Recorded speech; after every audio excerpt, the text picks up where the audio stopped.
If you're a techie like myself, you have most likely seen its work on YouTube, also covering this year's Consumer Electronics Show and also breaking out all of the news concerning Apple. We welcome back Brian Tong onto Hoopsology. Welcome back, Brian.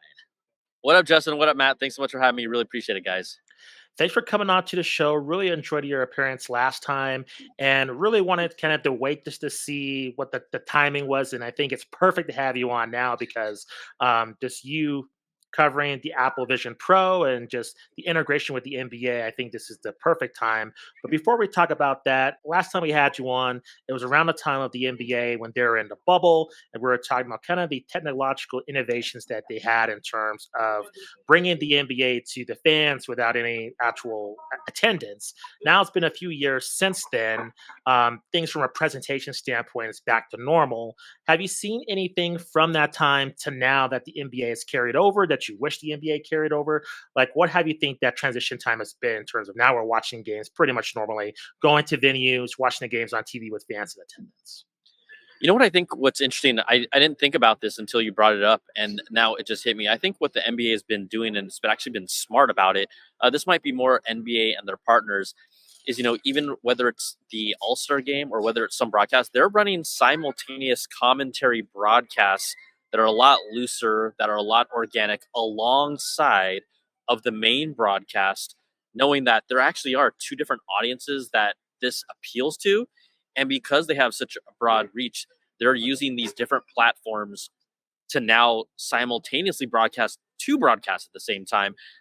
You would almost think in the past that would be contradictory to, we only want to send eyeballs in one direction, but they've realized and they've kind of learned. And I think it's safe to say that the NBA is the most tech forward sports league in all of American sports. Just how quickly they adopt technology, how they like to try and experiment with new things. And so I like how you can tell that they get it. They understand how, instead of just trying to serve an audience, let's serve different pockets of audiences in the places where they're at. And we know how many different platforms there are, and we've also seen just how much they've embraced social media. Even some of their partners like Bleacher Report, which is a Turner property, how and Overtime, how they've really leaned into all these different platforms even more than they ever have before. So with that, just because you just got me thinking with the alternative broadcast, do you see any evolution from there? Maybe getting like fans involved in terms of just if there's a game on a Saturday night that maybe normally wouldn't draw in viewers, but if there's a promise of a alternate broadcast of like Kevin, I know Kevin Hart's been doing that lately. If maybe fans can get involved, do you think that might bring is that the next evolution of bringing in kind of maybe NBA Twitter, but more on your screen in terms of that kind of cross pollination? Yeah, I mean, I think you're seeing it there, but here's what I also think. I think there's a large audience of NBA fans.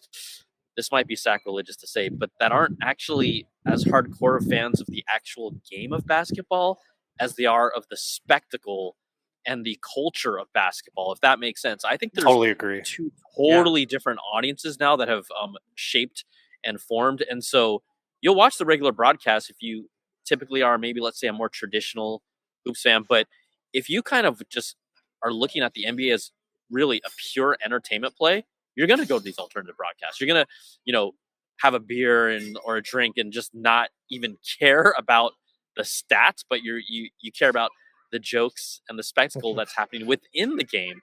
So when you talk about leveraging these other platforms at the same time, I just think right now, yes, they're leveraging all platforms. When it comes to broadcasts, they're really serving two audiences that have really formed, I think, specifically over the past few years. Maybe it's a combination of the evolution of how social media has really presented the NBA in a different way than just about basketball. So transitioning, I want to get into your video that blew up on social media.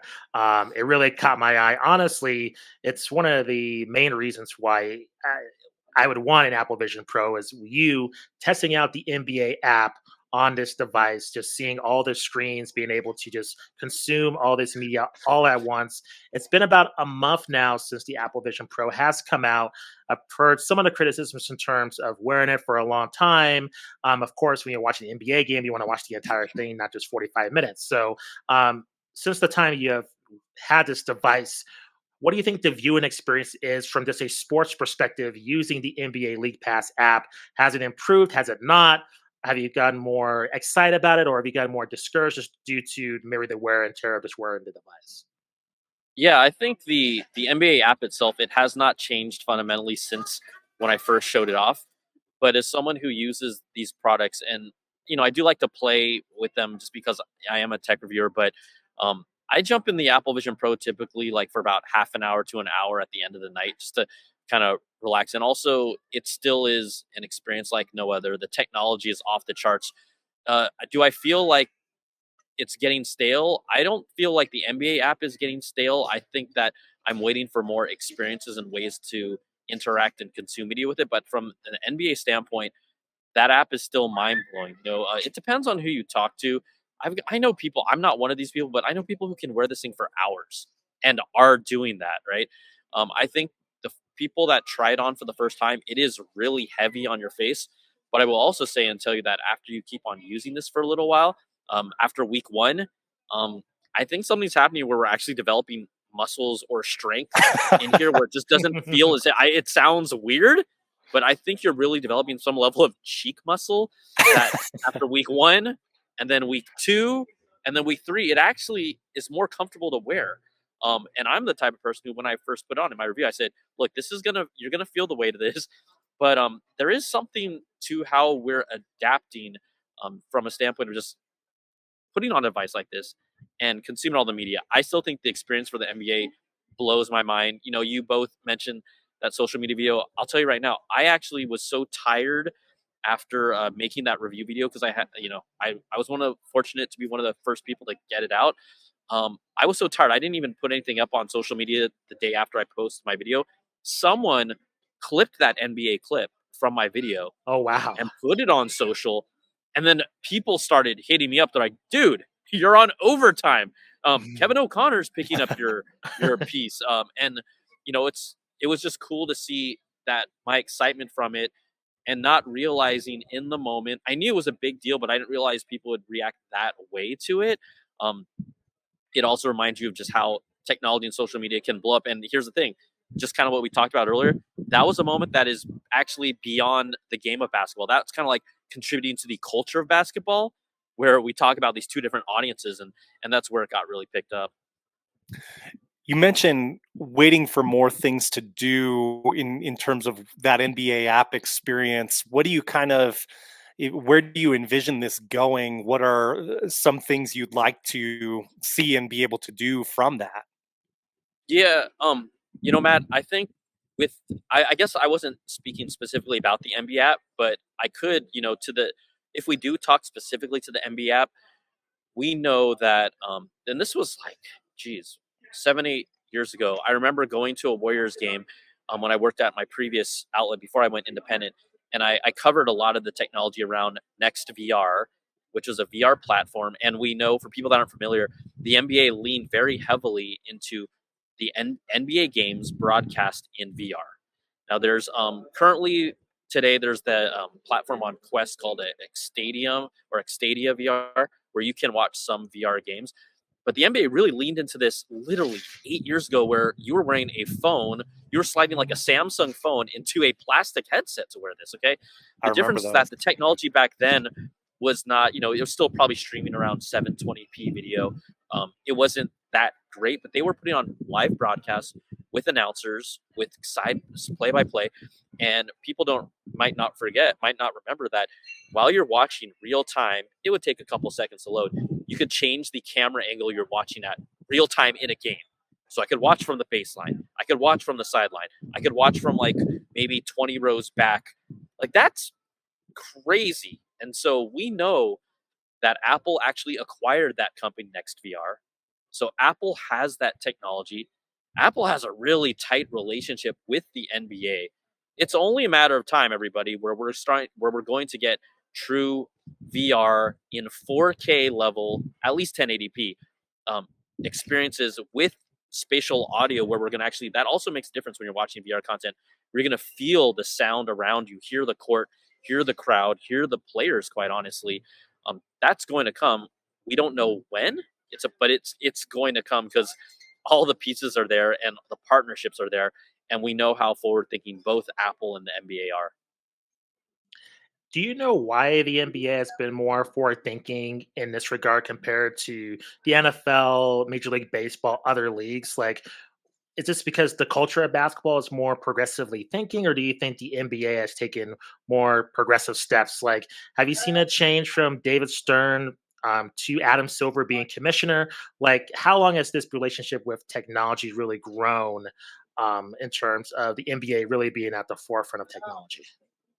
I mean, you said it right there. David Stern to Adam Silver. Now, obviously, David Stern championed the growth of the NBA internationally and what it has become today, and what the mix of players from all over the like right. It's a global game, and started. The Dream Team helped spark that revolution and really introduce basketball globally as a phenomenon that way.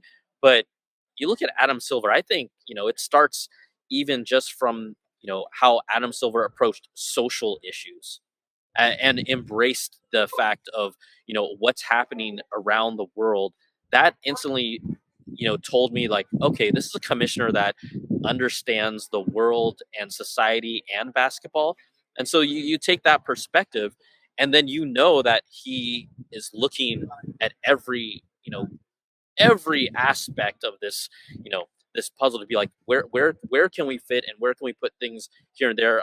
I've been able to talk to a little bit of the NBA's actual technology team, and so they're leaning into literally every avenue possible. I was not there. I don't know if you guys went over to the All-Star game, but they actually had a pretty significant tech demo, where they were showing, you know, watching a game and using AI to basically reskin the game in a Spider Verse style, real time, like with clips. They had they had like a Chat GPT thing. I mean, even look, people might make fun of it, but the 3D printed basketball, right? There's a lot of you can see the NBA is playing in every sandbox that they possibly can, even from a technology standpoint. And to me, that all stems from Adam Silver like embracing that, but also he has people around him who are showing him these things like, hey, can we pursue this or not? But I think Adam Silver to David Stern, they both have their strengths in different ways, but this is definitely a strength of Adam Silver. Are there any, weaknesses or potential risks of any type of like spreading yourself too thin or trying things that fail? I mean, it seems like I haven't really heard, even back when we had that Samsung piece that you mentioned, I haven't really heard a lot of, like negative press or ridicule about any of this. Do you think there are potential risks with taking so many chances like that? I think maybe why there wasn't as much bad press about that, and as it kind of fizzled down, is just because it probably fizzled down for a reason. Not many people were using it, right? I mean, when I mentioned it, both you guys nodded your head. I've got to assume that maybe one or each of you might have tried it once, but you're like, the experience isn't good enough. But I see what they're doing, but I'm gonna watch a game on TV, right? Now you fast forward 8+ years later, it's different now. When you guys have a chance to experience Apple Vision Pro, I think, look, again, my take on is use it in moderation. Some people can wear it for hours, but once you experience what it does and how it augments your world, again, this is year one, it's going to change your brain.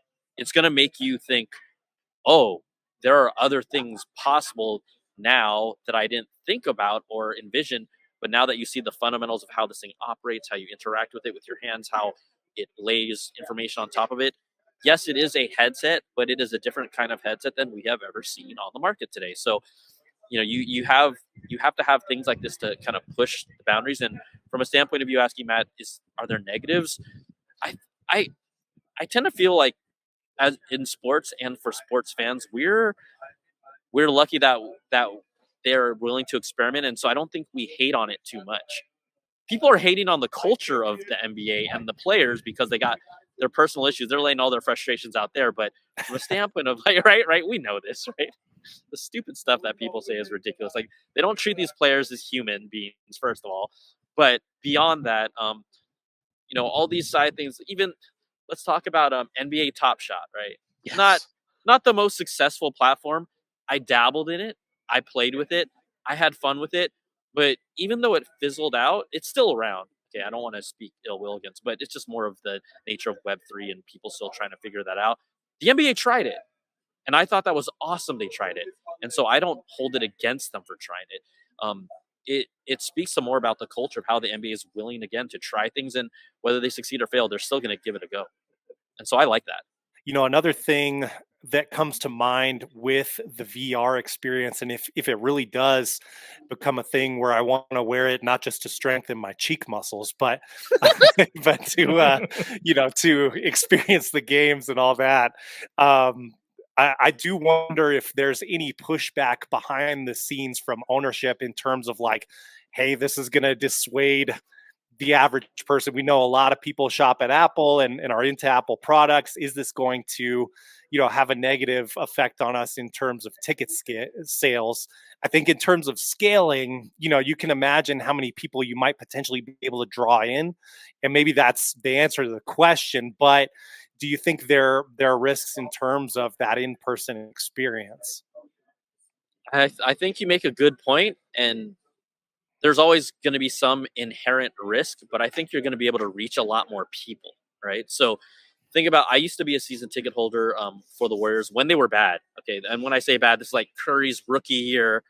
I was a season ticket holder for maybe 5 or 6 years, so I saw them dig themselves out of the mud, right? But there's nothing that beats the season ticket experience. It Hmm. is, and it's a real commitment as a human being. It is a commitment. It's like a relationship. Okay, it's tough. It's tough to get to all those games. But that whole live experience, I don't have season tickets anymore. I probably go to, I would say, roughly four to eight NBA games a season now that I'm not a season ticket holder. But all those other times, I'm watching. The NBA is on my TV at home all the time, and I jump into these games. So for whatever reason, whether it's the style of the game and it's also its fandom, I have an insatiable appetite for NBA content.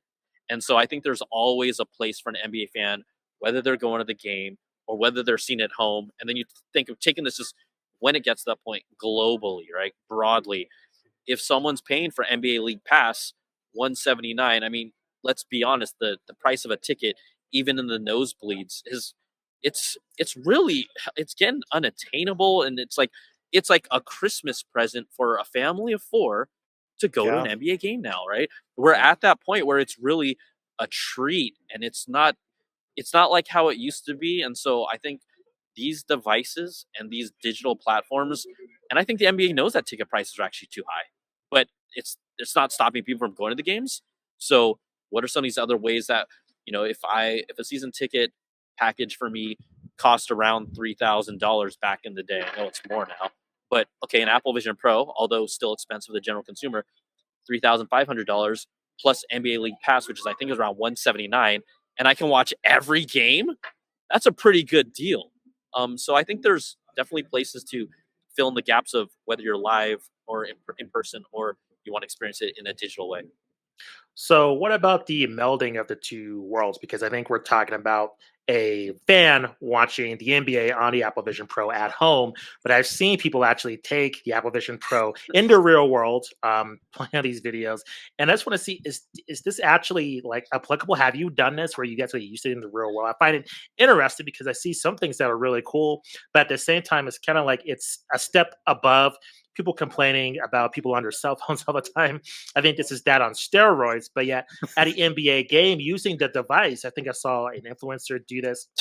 I do find it interesting, especially for people that sports bet. You can imagine betting on the game. You have this device, and you're just placing bets while you're watching the game. Mhm. So, do you think this is actually applicable using the device in an actual NBA arena, or do you think those worlds should remain separate? So okay, so I'm gonna break this. I'm gonna do some myth busting here right now. Okay, every video that you saw of someone walking down the street, or that guy in the Boston Celtics game on in the front row, courtside, anywhere. If you see anyone doing this, it's fake. I It gotcha. doesn't move that fast. It literally, this is how you really move a window, bro. Okay, we've got these guys driving Tesla Cybertrucks going rah rah rah. It's all clout. Of course, every people are gonna lean into the spectacle of this. There's a lot of buzz hype. We live in this influencer era where it's like it's all about clicks and attention. I mean, fine, y'all can have that. I'm gonna stick to meat and potatoes and have fun doing it. But like anytime you see someone doing this, it's not real. It is not real. So, when you talk about, okay, could we take this to a real game? Yes. Should we? Not now.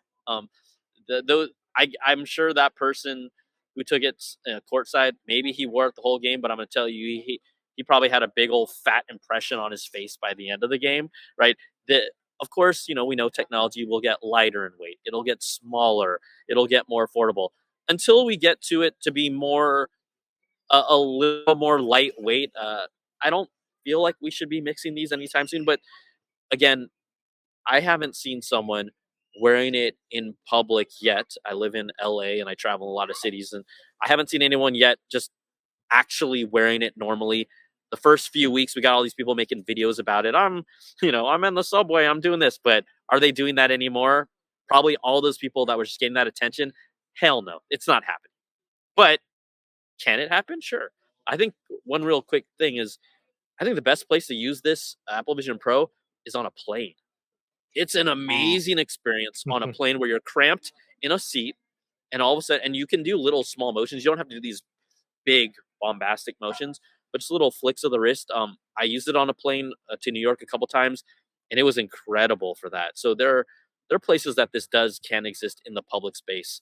And then to your point about betting, I mean, we're just a stone's throw away from being able to real time bet on our screens. It's just a matter of the partnerships happening. Like ESPN is leaning deep into sports betting. When we have digital apps that they have partnerships with Disney and Apple and all that, it's got to be a matter of time where I can start real time betting on games and pick'ems and whatever, even the obscure stuff. It's gonna happen. Brian, wanted to get your thoughts on the utility of the LED court that we saw in the Mm, All-Star game. How do you feel about the LED court? Probably not used for a regular game yet. But dude, did you love how it would trail the player that was like Yes. heating up and on yeah, me too. fire? Yeah, Come on. That was, Yeah. I mean, it was actually tracking the player. That was really cool. Um, no one's gonna do an LED backcourt or field like the NBA. That was, I think, yes, keep it for the games, but you know, I'm sure the surface felt totally different to dribble the ball on too, right? So I didn't get a stand on it or see what it's like to dribble a ball on it, but I don't know if we're gonna see it in a real game. Maybe I could imagine seeing the end lines. Maybe take advantage of it and present stuff. But the actual court, not yet in a official game, not yet. But I loved everything about that. I thought it was incredible.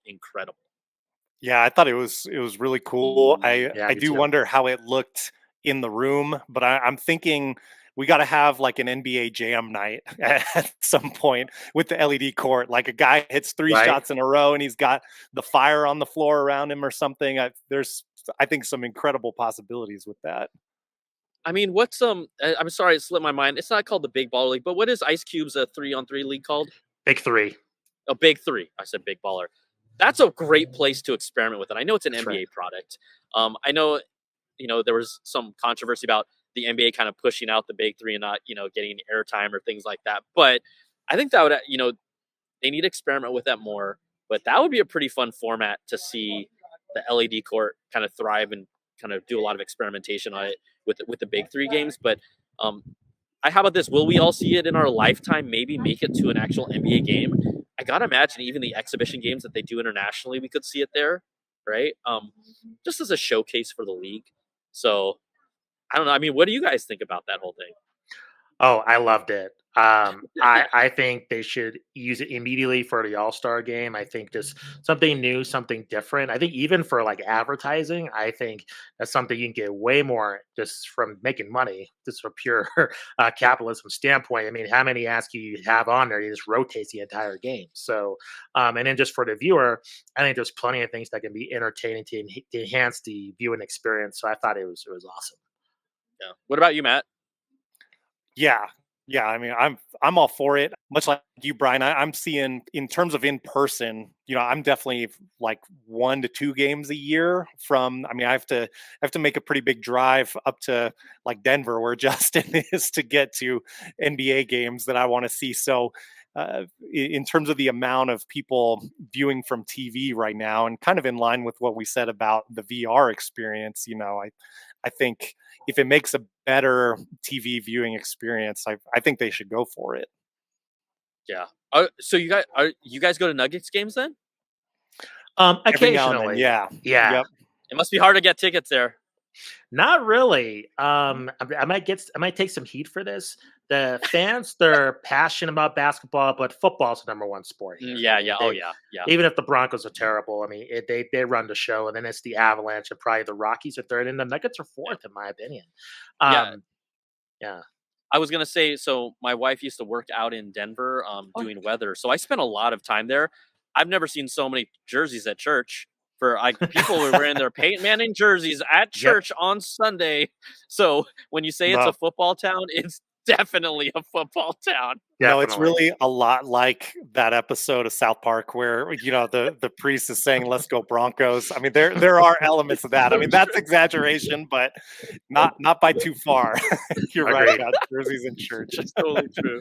It's totally true. Ryan, I Yep. got to ask you, and it's a totally different shift away from technology, but there was a juicy topic that came up, and it's actually perfect. It's kind of an old story at this point with the news cycle, but we haven't talked about it at all on our show.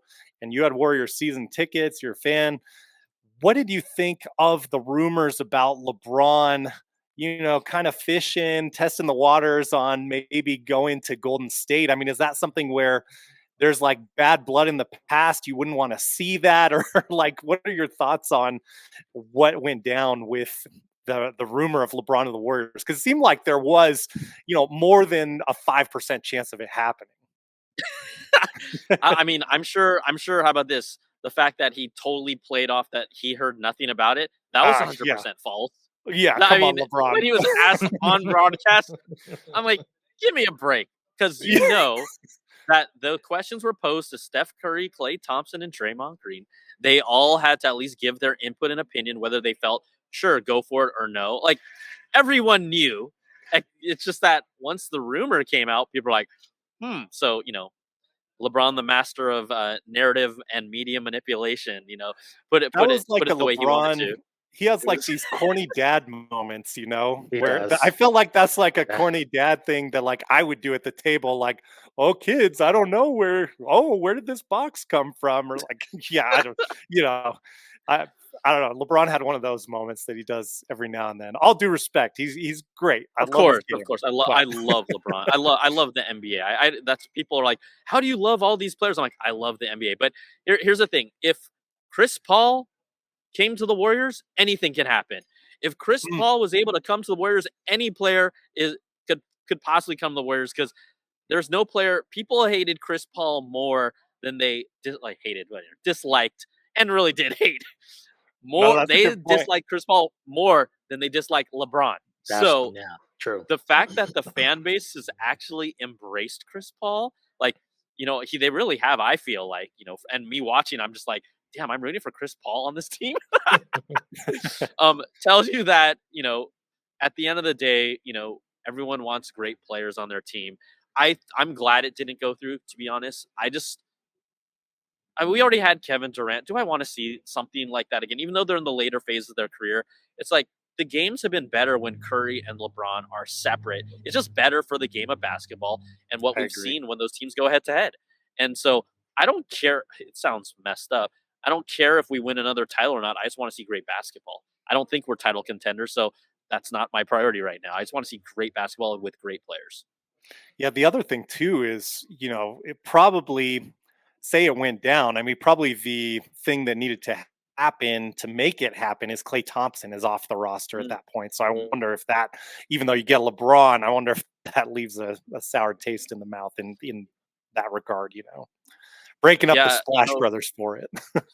I think that there's not too many teams where a dynastic team can age gracefully. I think maybe the Spurs were the last to kind of do it, but still Tony Parker ended up going to the Charlotte Hornets, which was really weird for a Yeah. year. Um, I I mean, as a fan, I hope they just end up when they realize maybe it's time to just cut it. Just cut it.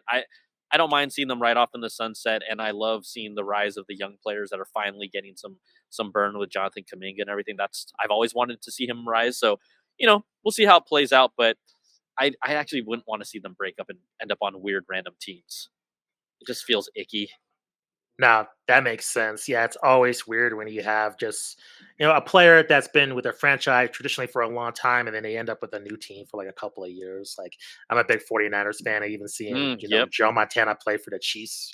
This is weird. So Think about super this. scary. When the Nuggets were rising, this is when they kind of had Gary Harris, Jamal Murray, and Yeah. Jokic was there. I had identified, like, if this team stays together, they could be. We didn't know, no, they could be like that next team. Well, look, now you've got a team here that, quite honestly, has stayed together for years. When this peak powers of Jokic and the Nuggets is gone, I don't think you guys would want to see like Jokic on a random team at the end of his career. You're like, no, just go down in flames with us. Like, I'm okay with that after everything you've done. It's almost a luxury to feel that way because they've done so much to give you these great memories. So Yeah, totally And agree. yet, that's so much the exception to the rule. I mean, it is. like MJ, that's rare. Well, he did have Wizards. Never mind. Kobe, that's rare. I Yeah, mean, like Dirk. Dirk, yeah. Olajuwon went to the Raptors. Yeah. Yeah, Ewing went to the Magic. Like all kinds of things that just seem odd. Those rare Yeah. jerseys that you hardly ever see. Yeah, the meme where they like the jerseys that just don't make sense. Yeah, I call them talking Dwayne face Wade, jerseys. Dwayne Wade in a Yeah. Cavs jersey. You're Ooh, like, what? that's a good one. Yeah. Yeah. Woo, woo. He had to fix that and went back. So So one last question for you, Brian. We'll let you go. I want to get your opinion on Wilson's airless basketball. I've seen it online as well. I'm wondering, is there really a real life application of this? And I find it weird. Of the videos that I saw, they weren't actually playing basketball. They just dribbled it a little bit. So I'm wondering why that's the case. Like, why aren't they actually playing basketball with this ball and not just talking about how light it feels? I'm just curious. this is exact the problem that I'm like, no one did they give this to people that don't dribble or don't shoot a That's basketball? what I'm Like, saying. no one Yeah. shot a ball or Right. took the time to go Right. to a local outdoor, just a basic ass playground, put a shot up, Yep. right? No one did. So I was like, what are you guys even, okay, yes, it's fun, it's cool, it's like people are gonna watch it, but are you gonna actually just try to use it? That was frustrating as hell for me as a fan. Agreed. I wish I got access to it. The biggest thing that I think is the problem with the ball, if you're using it outdoor, is when you get those little rocks in it. When you get a Yeah. little pebble when you're playing outdoor ball with it. Like, it's not gonna be like shake it out. That stuff happens where it gets pushed on the ground and then the rock gets stuck and now you got this little like jangly thing in there. Yeah, I mean I think the ball is fascinating. Again, I don't everyone that dribbled it, they're like, yeah, it doesn't really feel like a basketball. It doesn't bounce like it, but no one shot with the damn ball. Yeah. I don't even know if anyone shot with it yet. I stopped finding them. No one shot with it. Do you think it was a prerogative from Wilson, or do you think it's just the influencers scared to shoot it? I don't. I mean, I don't know. I should ask some of them. It's cool from like a forward thinking tech thing, but when no one shoots a basketball, it just instantly to me is okay. Well, where's the practicality for me to even get? And what is it, $2,500? Yeah, exactly. Yeah. Yeah, I'm gonna get my Wilson evolution and go somewhere else. All right, so like I don't need that, man. Brian, really appreciate you coming on to the show. Awesome chat. Can you let our audience know where they can find you on social media? They probably know where they can find you on YouTube, but any other projects you're working on as well. Yeah, thanks for having me, Matt and Justin. I really appreciate it. It's always fun to talk to you guys. At Brian Tong, if you type it in on Twitter or you just do YouTube at Brian Tong, new projects coming up. I don't like saying things that may or may not happen. You know how it is. Sometimes you think something's going to happen, it's not going to. So, just keep on watching my channel. I should be having maybe some sports related content that's unique by the end of this year. But always, the latest Apple, Google, and whatever fun stuff. I mean, I just came back from the Rivian car reveal for EVs. There's just so many Cool. fun, cool things in the tech space. So if you're into that, and you happen to know that, yeah, obviously I love basketball too, well, then check it out. And if not, it's all good. Like, just having fun doing what I love. Awesome. Thanks, Brian, again. Thanks, fellas. Talk to you soon.